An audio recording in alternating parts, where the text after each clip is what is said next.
So I'm doing another boxcar. This chassis, it's an Athearn. I don't know if they call them ready to run or whatever, but so what I've done so far is I've milled out the bottom, took off everything on the bottom, put it upside down flat on my mill bed, and then carefully milled where you see there.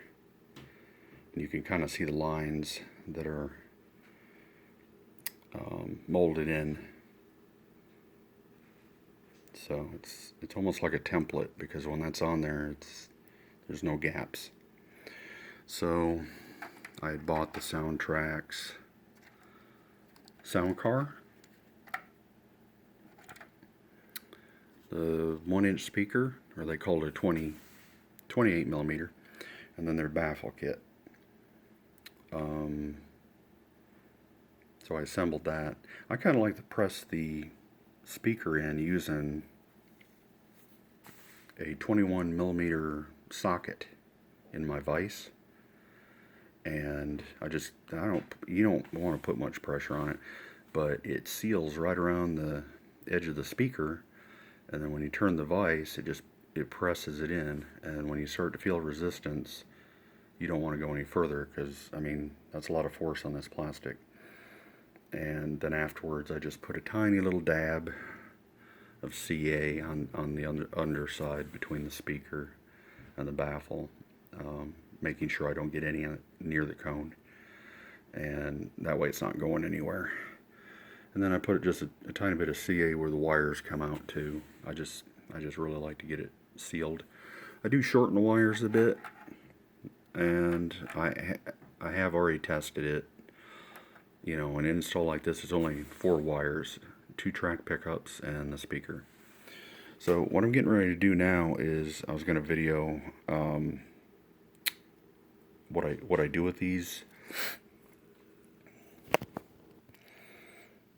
Okay, so these are the Athearn Genesis trucks. They make the 100-ton, like for hoppers and things like that. But they also make the 70-ton, and that matches the trucks that I had taken off. The wires normally come up through here, and I'm gonna get my pin vise set up and show you what I do, because the other thing other than milling is I take a 1/8 drill, and it looks a bit sloppy because you want to go kind of in on an angle, because you're going to hit the steel, and you want it to go through like that. You want the wires to come through as close to the pivot point where that screw goes as possible. So I'll go ahead and make the holes in here and show you what I'm talking about. The first step is you just carefully press from the axle straight down, and each one of these will pop out. And you want to be careful, because these have those roller bearings on the end, that those don't come off. You might even test by gently pulling on those at this time to see if they're loose, because if you lose it, you're never going to find it. And if you need to re-glue it, now would be the best time. And then next, the brake assembly. Yeah, basically, it's really hard to see on here because it's just so small, but the brake shoes part comes off. I'll pop that off, and I'm trying to think of what direction. I think it goes down. So I'm looking at the top of the truck, and you can see the tiny little circle. If you take the end of a very small drill, you could press on that circle, and it's going to push that right out the bottom. So there you can see. That's what I did. I pressed down the circles carefully, and it just presses this little assembly out. And then the next step is I don't know if I can get it with one hand, you want to slide these contacts straight down. It's kind of under a clip, and when that brake set is in place, it holds it from going anywhere. So now that it's off, all I have to do is take my thumbs and press down on the contacts, and they'll slide right out. Okay, so this is the pickup with the wire on it, and that's what you're left with. Now what I'm going to do, I'll show after I do it, is I'm going to take the pin vise and come right down here in that corner and drill on an angle, not only an angle this way, but down as well. Once I have the drill through there, you'll see what I mean. It's not rocket science. Okay, so you can see the top of the truck. I came in through the bottom. Instead of that big hole that you can see the orange through on the bottom there, that's where the wire did come up through. I'm going to route it through where the one side, I'm going to route through where that drill bit is. Okay.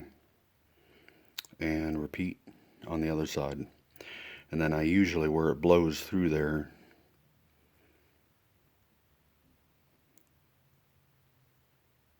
has a little bit of plastic there. I just trim off. I just take an X-Acto and carefully just trim that away. Okay, so I run the wire through the new hole. At this time, you want to kind of flatten that wire because it's not going straight up through that big hole anymore. And when you do so, flatten it and give it just a careful pull. Maybe about 15 to 20% of the time, it might pop off, and that's fine. That just means it wasn't on there very good to begin with. So you would just resolder it right onto that pad, and you can, I would hold it, parallel to it when you come down on it, because like I said, it needs to be flat. Okay. There's both the pickups and back in their position. You can see toward the top here. I can't really point to it, but kind of up here where my finger's moving. That's the little clip that goes over the top on each end. The other side has the same thing. You can see it sticking out with my finger behind it at the top there. That's what it slides behind. So those wires kind of go straight over now, and they come together here. You see how they naturally want to just intersect with each other anyway. At this point, I'll go ahead and put the brake set on and snap the wheels in. Okay, it's fully assembled. We just set this one aside and do the other one. Alright, so I got the other set done. You want to put this together where the wires that are coming out the side of the truck here are going in the way I'm showing. So all I have to do is flip this over, and you can see that the wires are lined up pretty good. So there's one truck on. So the wires come through on this side, and you can kind of see, you can at least see one of them going down through that hole. But what's nice is when I rotate this, there's next to no movement, and I'm rotating it quite a bit. So on this particular model, I went ahead and put the couplers back on first instead of having to fight with it, and then just put the other side on. Okay, so I got both trucks on. At this point, you're not going to know what wires goes to what, but yeah, I got the speaker wired in and glued on there. So I'll go ahead and use a meter to find out what wire is what. Can't remember. Yeah, they should reach each other, so I can go ahead and twist those together and then all I have to do is tie onto the red on one side and black on the other.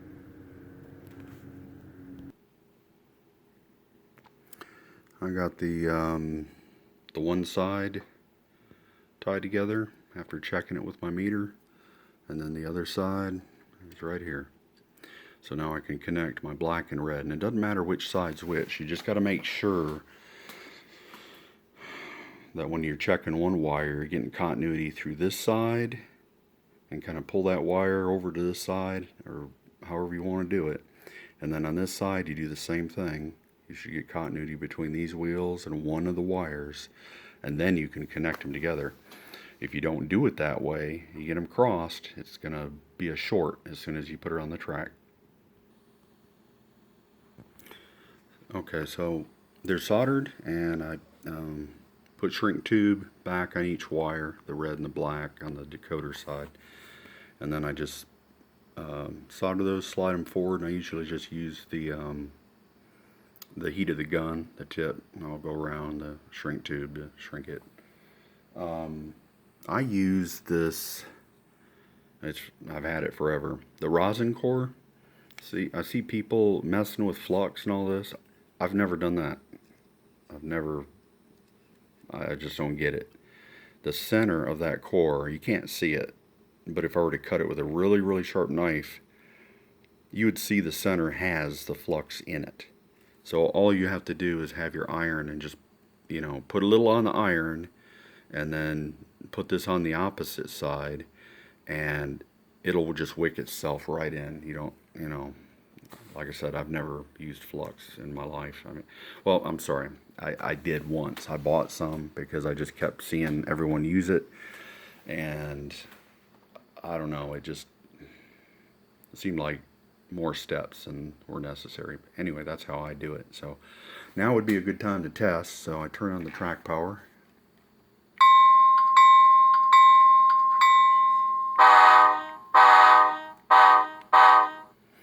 Okay, so obviously it works. And those are just sounds that if you pull up the address, you can go ahead and just check, because it basically does just about everything a trained mobile decoder would do, except it doesn't have any motor functions. It does have 4 functions. What I do is I cut the wires short, I fold them over and pinch them just a little bit, and then put the heat shrink on them and shrink it down. So if I want to get to it later, I can. So the next step is I'll be gluing this into the very top of the shell. Okay, this one doesn't have it. Sometimes they have a sprue. So you want to kind of get in the middle, so that way when you wave your magnet across in the middle, it'll be easy to catch. Now you might have a sprue here in the middle. If you do, you want to remove it. You want to sand it down nice and smooth. So when you go to glue this thing into place, you can use double stick tape if that's what you prefer. I choose to use just a tiny bit of CA. Now the sensor is going to be, get as close as possible from the end of this round part here to the end of the decoder on the instructions. So it shows right about where I'm pointing here, and it's actually on this side. Okay, so that's, I'll put, like I said, on this flat side here, I'll put just a tiny bit of some light dabs of CA in maybe 3 or 4 spots, and then press it. You want to line that area up, like I've already done this one, with the center of the car, this way and this way. So that's what I'm going to do next. And I'll probably go ahead, because I always get the current keeper, I'll go ahead and plug that in, because it'll be a little hard to plug in once it's doable. It's just easier to get to when it's out. So I'll go ahead and plug that in, and then this is going to get glued up it doesn't weigh very much, so it's not going to make it top heavy or anything. I'll glue up underneath the roof as well. So the decoder's in place. I just press and hold it for about 20-30 seconds. And now I'm doing the same with the current keeper. Like I said, it didn't weigh anything, so you don't have to worry about it.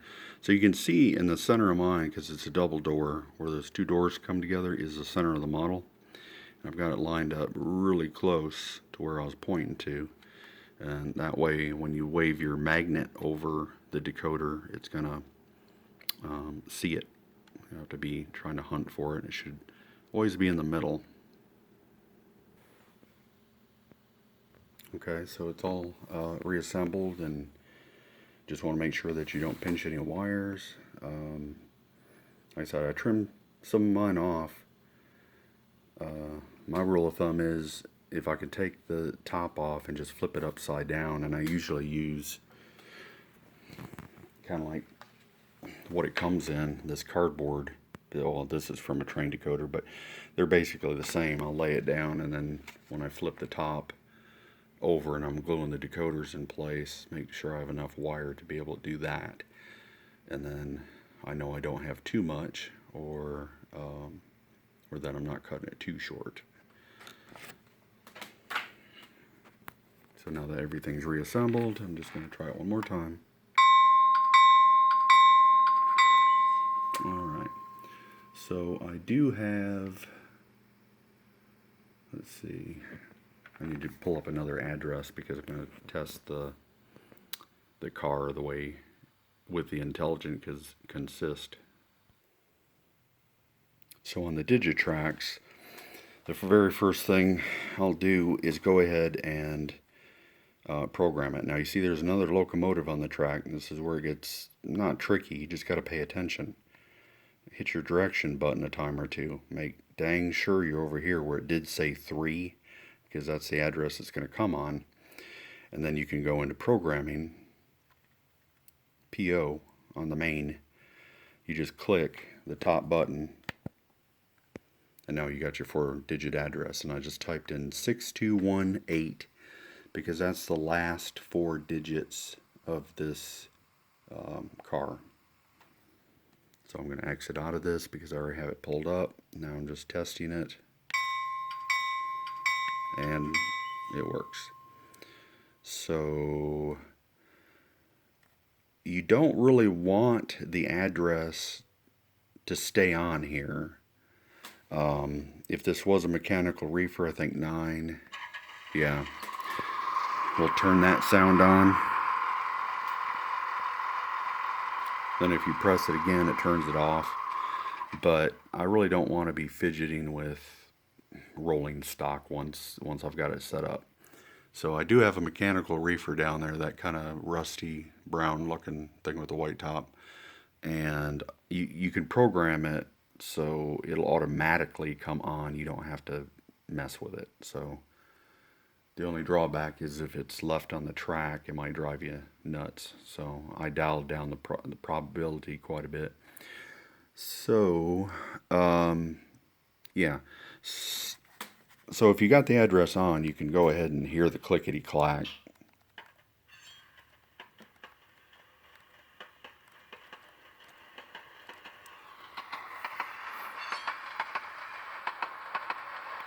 And then apply the brakes.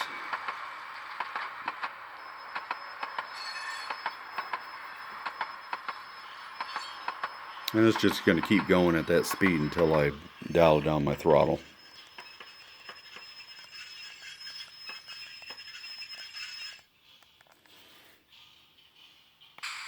And you press your brake, F11, you hear the air bleed off. So that's the one way to test it directly. But what you want to do, because if you leave that address on there and you go to apply your brake, on your train, if you got both addresses up, it's going to go into like a loop where the air bleeds off, and then the brakes engage, and then the air bleeds off and the brakes engage. It gets kind of stuck in a loop. So at this point, there's no reason to keep this, so I'm going to press loco and dispatch. So now it's out of there. Now I'm just going to put in a fictitious train number, 1234, and enter, because the other one is actually my steam locomotive and I want it to stay quiet. So what you need to do to test the intelligent consist is go ahead and take your magnet. You hear your mechanical brake disengage, and then whatever locomotive number that you dialed in there, just let's pretend I have a train that's numbered 1234. Within 1 minute of waving your magnet over there, you have to press F8 4 times. And you'll hear the error dump. Now it's consisted. And if you have more than one, like I've got another one that's not really on the track, but I could have waved a magnet over that, and you can do it as many times as you can within a minute, I guess. That's why it's nice to just have it mounted to the center so you're not hunting for it. So you notice the address is of the locomotive, but I'm going to go ahead and turn that up, and you can hear it's doing what it's supposed to do here.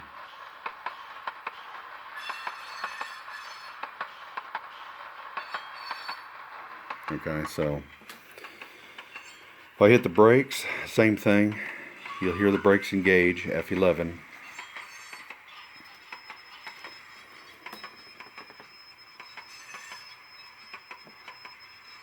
And it's not going to change until I dial this down. And then when you hit F11 again, you'll hear the air release. Okay, there is one more thing I need to do here, so let me dispatch that number for now and go ahead and put the road number, the last 4 digits, 6218, because I want to program directly on the main. If I remember correctly, the only other thing I do is I change 61 is your braking rate, CV. And in a train configuration, I know I have it set pretty low, but you can see from the size of my layout, it's just over 8 feet, that I don't need a high number. So that's what I have programmed into my locomotive. So when I apply train brakes, the train and the car will stop at the same time. That's important. Now, I don't remember offhand which, I'm just guessing. So somewhere around 116, 117, 118, one of those CVs is your train brake rate. Now on the Soundcar, it's 61. So I'm going to go ahead and enter that. And I see that it says PO on here, so I'm programming it on the main, and it's got this number. You always want to verify that. If you have another train on here, you're going to mess up the programming on it. Okay, so it took. And I want to say that is from memory. That's the only thing I do. Okay, so I'm going to dispatch that number, get rid of it. I'm going to go back and put 1, 2, 3, 4. If I would have remembered, I would have done the address and that braking rate at the same time. Let's see, does it still remember? Yes, it does. Because I've not taken it out of the consist yet. So it's still consisted. So now if I hit F11, it's going to apply the brakes, and you just have to picture that the car is slowing down along with the train. See, it stopped. Before it didn't, because it didn't have a brake rate in there. But that value of 64 is in my train and the train car. So when the train comes to a stop, the car has the same value in there, and it comes to a stop as well. So I'm going to go ahead and dial down my throttle. Because your train, once it comes to a stop, it's going to try to notch up because it's fighting against the set brakes. So I'm going to release my brakes to hear the air bleed off. Okay. Now, suppose we're done and we want to take this car out of the consist. Just wave your magnet. You hear the sound of the manual handbrake wheel on the end being turned and torqued down. Now you're totally released. And let me try one other thing. Let's put it back in the consist. So you would dial up your train number on the throttle. I've already got that in there. You've just released the mechanical brake. You have to hit F8 4 times. You'll hear the air bleed off. That's just letting you know that it's in the consist.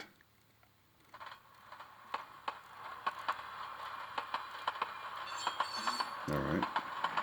Throttle's up to 30.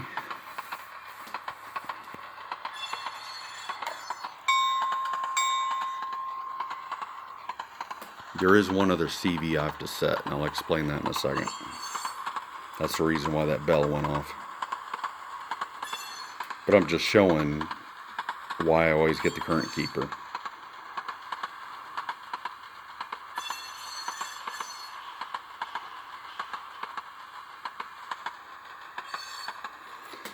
I mean, you gotta have one hell of a dirty spot in your track for that to...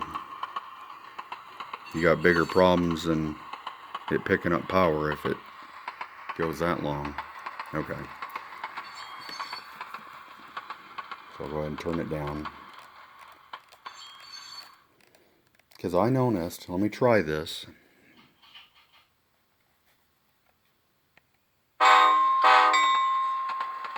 Yeah, I'd kind of like to know what's going on there. When I turn off power, it's doing all this on its own. The track power is off right now. So what I'll do is dump that address and put in the car number again, 6218. Oops. Come on. 6218. Enter. And then we're going to go program. And then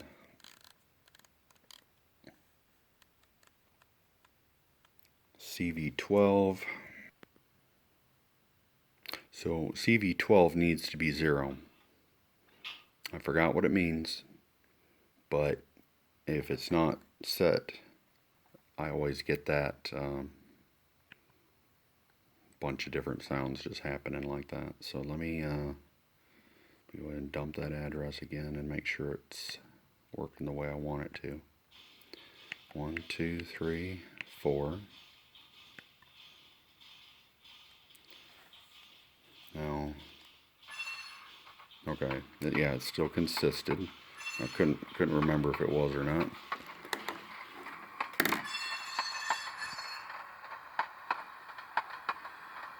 Okay. So it's not getting power anymore. It's all off the current keeper. And you didn't hear all those weird sounds. So CV12 has to be 0. I'll go ahead and stop.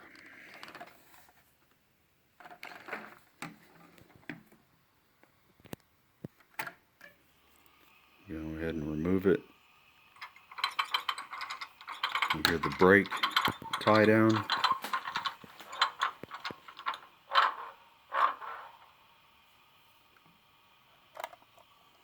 Now when I take it off the track, if it's making sound or not,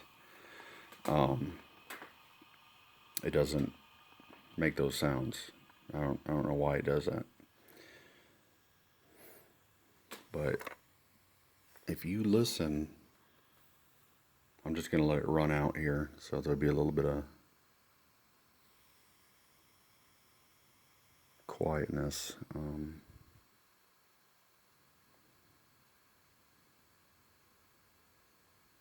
You can hear, I'm not sure where the microphone is on my phone, but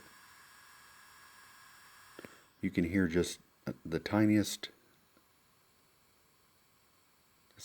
It's not like static, it's just like white noise. It's real quiet. And then it'll pop when it's out of power. But anyway, it takes a while. So again, that's why I put the current keeper in, because I don't want to mess around with. There it went. If you heard it, it's a little like a static pop. And that's it. I mean, it's pretty straightforward. I think it was kind of hard to find those trucks, but I think Athearn Genesis had another release of these back in August or September, so I haven't tried to look. I just had one set left, so I thought I'd do one last car. So I've got both those box cars. I've got one of the caboose the Athearn Genesis did. That already had sound in it. I just had to modify some things. And then I have a bunch of Bethcon coal hoppers. So right now I have 25 of them. They come in a 5-box set. So I've got 5 boxes. I'd like to find one more. They're all CSX. And just one more with numbers I don't have. But one whole box is done with the has the Soundcar decoder in it. So I'm thinking basically every 5 cars I'll have a Soundcar, and I'll do something that's not too obvious, so when I put that on a track at a layout, I'll know which ones to wave the magnet over, because on those I glued the decoder just under the coal load. They come with a coal load, so that's where I put it. And if you check out my YouTube channel, you'll see I've got at least one video showing the Bethcon install and how I do those. So I hope you enjoyed it.